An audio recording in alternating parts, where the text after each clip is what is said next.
नमस्कार दोस्तों, crime stories channel पर आपका स्वागत है। दोस्तों, आज की जो ये क्राइम की घटना है वो है फतेहपुर उत्तर प्रदेश से।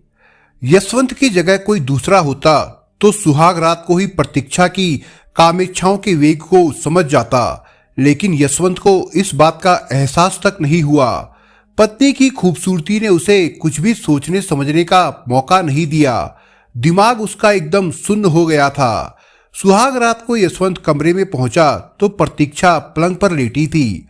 उसकी आहट पाते ही उसने सिर उठाकर दरवाजे की ओर देखा। पति को आया देखकर वो उठकर बैठ गई और साड़ी के पल्लू को घूंघट बनाकर मुंह ढक लिया। मिलन की उमंगों से भरा यशवंत अपनी दुल्हन प्रतीक्षा के पास जाकर बैठा। उसे उन शादीशुदा दोस्तों की बातें याद आ रही थी जिन्होंने उसे सुहाग रात को बीवी का तन मन जीतने का हुनर सिखाया था। उसे दोस्तों की पहली टिप्स याद आई, जब तुम दुल्हन का घूंघट उठाओगे तब उसके गाल शर्म से गुलाबी हो जाएंगे। उसके होठों पर मुस्कान तो रहेगी मगर लाज से नजरें झुक जाएंगी। हालांकि यशवंत का ये सुहाग रात का दूसरा अनुभव था, फिर भी वो प्रतीक्षा के सामने पहली बार बने दूल्हे की तरह व्यवहार कर रहा था। यशवंत ने उंगलियों से साड़ी का किनारा पकड़ा और अपनी दुल्हन का घूंघट उल्टा दिया। चेहरे की दमक तो सामने आ गई, लेकिन ना तो लाज से दुल्हन की नजरें झुकी और ना होठों पर सौम्य मुस्कान आई।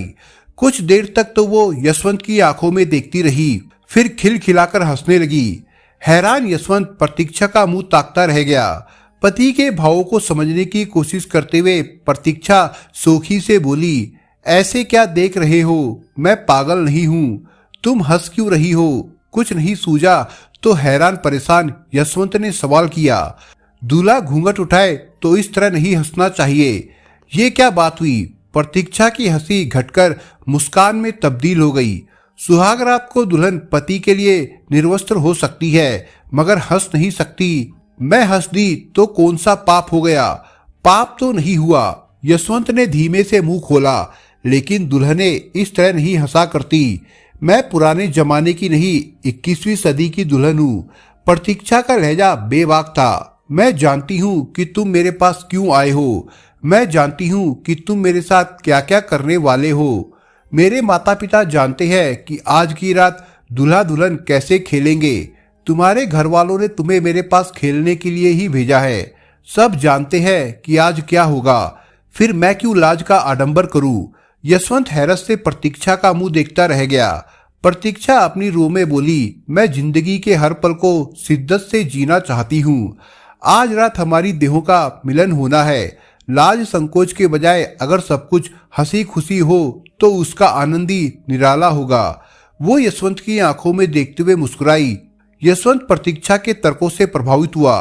सोचा, नए जमाने की लड़कियां शर्म की गुड़िया थोड़े ही बनेंगी। पुराने जमाने की बात अलग थी, जब लड़कियां स्त्री पुरुष के अंतरंग संबंधों से अनजान होती थी। शादी के पहले भावी दुल्हनों को रिश्ते की भाभियां समझाती थी कि सुहाग रात को दूल्हा दुल्हन के बीच क्या होता है।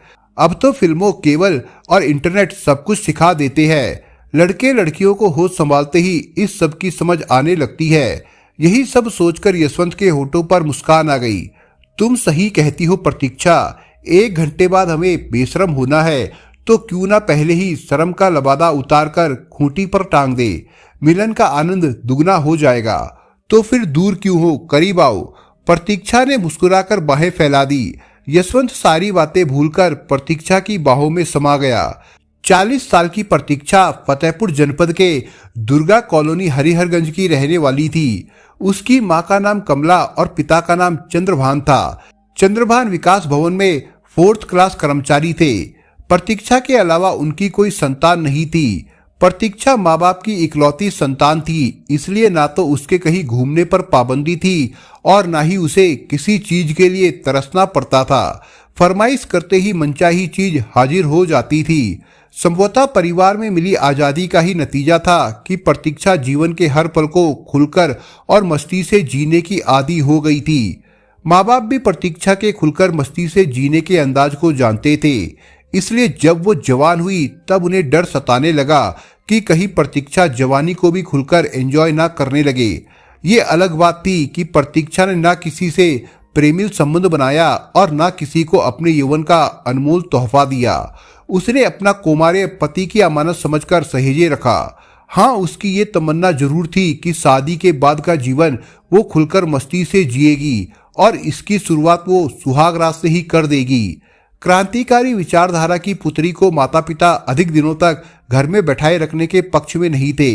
जवानी का क्या भरोसा कब बहक जाए, लेकिन सोचने भर से सब काम नहीं हो जाते। प्रतीक्षा के लिए कई रिश्ते देखे गए, लेकिन बात नहीं बनी। शायद समय और किस्मत को कुछ और ही मंजूर था। बीतते समय के साथ प्रतीक्षा की उम्र बढ़ती जा रही थी, लेकिन कहीं भी उसका रिश्ता तय नहीं हो पा रहा था। ऐसे में उसके माँ बाप को चिंता सताने लगी। जवान बेटी को अधिक दिनों तक घर में नहीं बैठाया जा सकता। लोग तरह तरह की बातें बनाने लगते हैं। फतेहपुर के थाना हुसैनगंज क्षेत्र के गांव चांदपुर में भवानी शंकर सिंह रहते थे। वो एक स्कूल में अध्यापक थे। इसके साथ ही खेतीबाड़ी का काम भी करते थे। परिवार में पत्नी शिवरानी देवी और 3 बेटे थे, कालिका, रविंदर और यशवंत। बेटे जवान हो गए तो उन्होंने अपनी जमीन जायदाद का बराबर बंटवारा कर दिया। बड़े बेटे कालिका का विवाह करने के बाद 1994 में भवानी शंकर दुनिया से चल बसे। रविंदर शिक्षा पूरी करने के बाद सरकारी स्कूल में टीचर हो गया। सन 2000 में शादी होने के बाद वो फतेहपुर शहर में शिफ्ट हो गया था। सबसे छोटा यशवंत सरल स्वभाव का था। बीएससी करने के बाद वो गांव में ही खेती करने लगा। 2003 में उसकी शादी फतेहपुर के मलौली थाना क्षेत्र की कुर्रा कनक गांव निवासी गुड्डन से हुई। गुड्डन ने 2 बेटों को जन्म दिया, लेकिन दूसरे बच्चे की डिलीवरी के समय उसकी मौत हो गई। गुड्डन की मौत के बाद दोनों बच्चों को उनकी नानी अपने साथ ले गई। 2013 में चंद्रभान अपनी बेटी प्रतीक्षा का रिश्ता लेकर आए तो यशवंत के घरवाले मना नहीं कर पाए, क्योंकि यशवंत के सामने लंबी जिंदगी पड़ी थी। बिना हमसफर के जिंदगी काटना मुश्किल था। शादी तय हो जाने के बाद दोनों का विवाह हो गया। प्रतीक्षा सुर्ख जोड़े में मायके से ससुराल आ गई। ससुराल में दूल्हा दुल्हन के मिलन की पहली रात थी। अरमानों की रात सुहाग रात। सुहाग सैया पर यशवंत के घूंघट उठाते ही जिस तरह प्रतीक्षा खुलेपन से पेश आई, उससे यशवंत स्तंभ रह गया था। ये बात अलग है कि प्रतीक्षा ने उसे गलत सोचने नहीं दिया। उसने यशवंत को विश्वास दिला दिया कि वो 21वीं सदी की औरत है, बिंदास जिंदगी के हर पल का आनंद लेकर शिद्दत से जीने वाली। यशवंत को भी अलग अनुभव हुआ। पहली पत्नी गुड्डन पुराने ढर्रे पर चलने वाली ठेठ पारिवारिक युवती थी। उसके साथ यशवंत ने वही अनुभव किया जो वो सोच रहा था, लेकिन प्रतीक्षा के साथ उसे एक अलग ही अनुभव मिला। जो युवती पहली रात को खुलकर खेल सकती थी, वो आगामी रातों में क्या गजब करेगी कहना मुश्किल था। यही सोचकर यशवंत के मन में संदेह का कीड़ा कुलबुलाने लगा। वो सोचने लगा कि प्रतीक्षा शायद ऐसा अनुभव मायके से लेकर आई है। यशवंत ने उसे कटघरे में खड़ा भी किया, मगर उसका जवाब था कि वो जीवन के हर पल को आनंद से जीने की आदी है। खुलापन उसके जीने का अंदाज है, चरित्रहीनता का प्रमाण नहीं। यशवंत उस समय तो चुप रहा, पर प्रतीक्षा की तरफ से उसका मन साफ नहीं हुआ। यशवंत ने किसी तरह प्रतीक्षा के मायके से जानकारी जुटाई तो उस पर उंगली उठाने लायक कोई बात पता नहीं चली। इससे यशवंत ने मान लिया कि प्रतीक्षा तबीयत से शौकीन जरूर है, पर उसका चरित्र बेदाग है। ये प्रतीक्षा का शौक ही था कि वो एक रात भी ना तो यशवंत से अलग रहती थी और ना उसे अलग सोने देती थी। फलस्वरूप प्रतीक्षा ने 5 साल पहले एक पुत्र को जन्म दिया, जिसका नाम यतेंद्र रखा गया। उसके कुछ बड़ा होने पर दोनों ने उसे अच्छे स्कूल में पढ़ाने के लिए उसके नाना के घर भेज दिया। यशवंत की ये दूसरी शादी थी। उसकी उम्र भी 40 के पार हो गई थी। अब उसमें इतना दमखम नहीं रह गया था कि हर रोज प्रतीक्षा के बिस्तर का साथी बनकर उसके साथ रास रचाए। दूसरी ओर प्रतीक्षा को काफी देर से पुरुष सुख मिलना शुरू हुआ था। बढ़ती उम्र के साथ उसकी काम इच्छाएं भी बढ़ गई थी। रात को यशवंत जब उसके पास नहीं आता तो वो झुंझला जाती। इस बात को लेकर दोनों में काफी बहस भी होती। प्रतीक्षा जिस तरह सुहाग रात में यशवंत पर हावी हुई थी, उसी तरह समय के साथ साथ उसकी जिंदगी पर भी हावी होती चली गई। उसके गलत बर्ताव के कारण ही यशवंत के भाई और परिवार उन दोनों से दूर हो गए थे। वे लोग उनसे किसी तरह का संबंध नहीं रखते थे।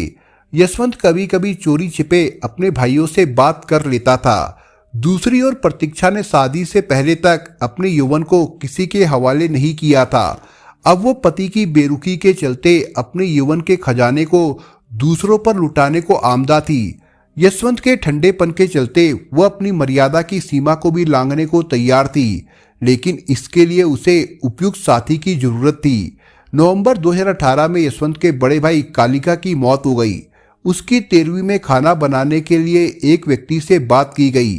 पैसा वगैरह तय हो जाने के बाद उसे खाना बनाने का काम दे दिया गया। खाना बनाने के लिए आए कारीगरों में 30 साल का संग्राम सिंह भी था। संग्राम सिंह फतेहपुर के थाना मालवा के गांव नसीरपुर बेलवारा निवासी कुंवर बहादुर सिंह का बेटा था, जो अभी अविवाहित था। खाना बनाने के दौरान संग्राम प्रतीक्षा के संपर्क में आया। प्रतीक्षा ने कुंवारे खूबसूरत जवान संग्राम को देखा तो वो उससे मन भा गया। कभी कोई सामान देने तो कभी खाना कैसे बनाना है, इस बात को लेकर प्रतीक्षा उसे अपने पास बुलाती और रिझाने की कोशिश करती। प्रतीक्षा की चाल ढाल और उसकी हरकतों से संग्राम को भी समझने में देर नहीं लगी कि वो उस पर डोरे डाल रही है। संग्राम खुद से 10 साल बड़ी प्रतीक्षा की खूबसूरती पर फिदा हो गया। जब शिकार खुद शिकार होने को तैयार था तो शिकारी क्यों चिंता करता। दोनों में हंसी मजाक हुई, लेकिन लोगों की नजरों से बचकर। संग्राम जब अपना काम निपटाकर जाने लगा तो प्रतीक्षा की नजरों में बेचैनी झलकने लगी, जिसे संग्राम ने अच्छी तरह समझ लिया था। वो प्रतीक्षा से बोला, अब हमारी इतनी जान पहचान तो हो ही गई है कि आगे भी मिलते रहेंगे। प्रतीक्षा ने मुस्कुराकर संग्राम को हरी झंडी दे दी। यशवंत के गांव चांदपुर से संग्राम के गांव की दूरी महज 8 किलोमीटर थी। उस दिन के बाद से संग्राम अपनी बाइक से प्रतीक्षा से मिलने आने लगा। जब वो आता तो यशवंत खेतों पर होता। घर में प्रतीक्षा अकेली रहती थी। बार बार मिलते रहने से उनके बीच की झिझक खत्म हो गई। झिझक खत्म होते ही दोनों एक दूसरे से बेशर्मी से पेश भी आने लगे और उनके बीच अश्लील मजाक भी होने लगे। एक दिन ऐसे ही अश्लील मजाक के दौरान संग्राम ने प्रतीक्षा को दबोच लिया। घबराने का नाटक करते हुए बोली, ये क्या कर रहे हो संग्राम, जबकि मन ही मन वो संग्राम की इस हरकत से खुश थी। संग्राम ने उसके नाटक को भांप लिया, क्योंकि वो ये सब दिखावे के लिए कर रही थी। संग्राम ने प्रतीक्षा को और ज्यादा कसके दबोचते हुए कहा, मैं तो वही कर रहा हूं जो तुम चाहती हो। मैं ऐसा चाहती हूं, ये मैंने तुमसे कहा। हर बात जुबा से नहीं कही जाती, आंखें भी सब कुछ बता देती है। मुझे तुम्हारी आंखों ने बता दिया कि तुम्हें मेरे प्यार की बहुत जरूरत है। अच्छा जी, मेरी आंखों ने तुम्हें सब कुछ बता दिया। जब बता ही दिया तो मेरी देह की किताब के पन्ने भी खोलकर पढ़ लो। प्रतीक्षा बेचैन होकर संग्राम के बदन से लिपट गई। इसके बाद संग्राम ने उसकी देह की किताब का एक एक पन्ना खोलकर ऐसे पढ़ा कि प्रतीक्षा उसकी दीवानी हो गई। उस दिन के बाद तो ये सिलसिला ही बन गया। 29 जनवरी 2020 की सुबह 9:30 बजे प्रतीक्षा घर से निकलकर चीखने चिल्लाने लगी। उसकी चीख पुकार सुनकर गांव के लोग घर के सामने इकट्ठा हो गए। प्रतीक्षा ने बताया कि कुछ बदमाशों ने घर में घुसकर उसके पति यशवंत की हत्या कर दी है। लगभग 10 बजे प्रतीक्षा ने 112 नंबर पर कॉल करके पुलिस को घटना की सूचना दी। चूंकि घटना स्थल हुसैनगंज थाना क्षेत्र में आता था, सो कंट्रोल रूम से इस घटना की सूचना हुसैनगंज थाने को दे दी गई। सूचना पाकर इंस्पेक्टर निशिकांत राय पुलिस टीम के साथ घटना स्थल पर पहुंच गए। मृतक यशवंत के शरीर, सिर व गले पर किसी तेज धारदार हथियार के निशान थे।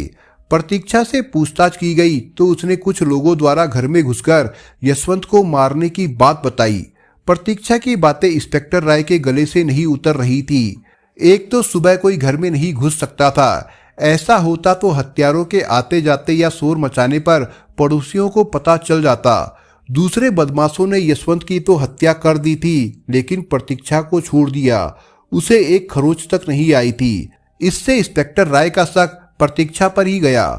फिलहाल उन्होंने यशवंत के शव को पोस्टमार्टम के लिए मोर्चरी भेज दिया। मौके पर आए यशवंत के भाई रविंदर और पड़ोसियों से पूछताछ के बाद इंस्पेक्टर राय का शक प्रतीक्षा पर और गहरा हो गया। रविंदर ने अपनी लिखित तहरीर में प्रतीक्षा और उसके प्रेमी संग्राम सिंह पर हत्या का शक जताया था। रविंदर की तहरीर मिलने के बाद इंस्पेक्टर राय ने थाने में प्रतीक्षा और संग्राम सिंह के खिलाफ धारा 302 के तहत मुकदमा दर्ज करा दिया। 31 जनवरी को इंस्पेक्टर राय ने प्रतीक्षा को घर से गिरफ्तार कर लिया। महिला कांस्टेबल की उपस्थिति में जब उससे कड़ाई से पूछताछ की गई तो उसने यशवंत की हत्या का जुर्म स्वीकार कर लिया। इस हत्या में उसका साथ उसके प्रेमी संग्राम सिंह ने दिया था। प्रतीक्षा ने बताया कि जब उसके संग्राम सिंह से नाजायज संबंध बने तो फिर बेरोक टोक जारी रहे, लेकिन ऐसा कब तक चलता। लोगों की नजरों में उनके संबंध छिपे नहीं रह सके। गांव में तरह तरह की बातें होने लगी। यशवंत के कानों तक भी प्रतीक्षा की बेवफाई की किस्से पहुंच गए थे। इसके बाद उसके और प्रतीक्षा के बीच काफी तीखी बहस होने लगी, लेकिन उस बहस का कोई नतीजा नहीं निकला क्योंकि प्रतीक्षा पर उसका कोई असर नहीं हुआ था। यशवंत को उसके अवैध रिश्ते के बारे में पता चलने के बाद प्रतीक्षा संग्राम से खुलकर मिलने लगी। वो यशवंत की उपस्थिति में भी आने लगा। वो पूरे दिन यशवंत के घर में पड़ा रहता। यशवंत खून का घूंट पीकर रह जाता। जब उससे बर्दाश्त नहीं होता तो वो उन दोनों से भिड़ जाता था, लेकिन दोनों के सामने उसकी एक नहीं चलती थी। मिलन में यशवंत के बार बार व्यवधान डालने से प्रतीक्षा और संग्राम परेशान हो गए। इसलिए दोनों ने यशवंत नाम के कांटे को हमेशा के लिए हटाने का फैसला कर लिया। 28-29 जनवरी 2020 की रात यशवंत के खाने में प्रतीक्षा ने कोई नशीला पदार्थ मिला दिया था। खाना खाने के बाद यशवंत बेसुध होकर बिस्तर पर लेट गया। संग्राम देर रात प्रतीक्षा के पास पहुंचा और बेसुध पड़े यशवंत पर कुल्हाड़ी से तबातोड़ कई प्रहार कर दिए। यशवंत चीख चिल्ला भी नहीं सका, उसने दम तोड़ दिया। इसके बाद संग्राम वहां से चला गया। सुबह 9:30 बजे प्रतीक्षा ने चिल्ला चिल्लाकर बदमाशों द्वारा यशवंत को मार देने की झूठी कहानी लोगों को सुनाई, लेकिन वो अपने आप को बचाने में सफल नहीं हो सकी। पुलिस ने प्रतीक्षा की निशानदेही पर हत्या में इस्तेमाल की गई कुल्हाड़ी बरामद कर ली।